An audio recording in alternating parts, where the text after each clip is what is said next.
একটা ছেলে সন্তান লেখাপড়া করাইতেছে, রিক্সা চালায় চালায় ছেলেটা লেখাপড়া করায়।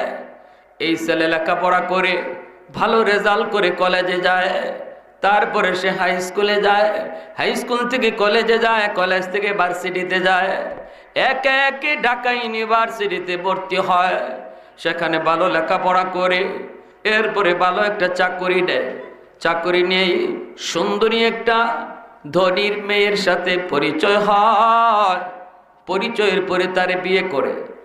এইদিকে ঢাকা শহরে রং বেরঙ্গের ভিতরে পইরাও যুবক তার গ্রামের মাকে বলে গেল, বাবাকে বলে গেল, রিক্সাওয়ালা বাবা, যেই বাবা এত কষ্ট করে করে লেখাপড়া করাইলো, ওই বাবা আর কোথাও যুবক বলে গেল। দিন যায়, রাত যায়, মাস যায়, বছর যায়, কত ঈদের চাঁদ যায়, ছেলে কিন্তু বাড়িতে আসে।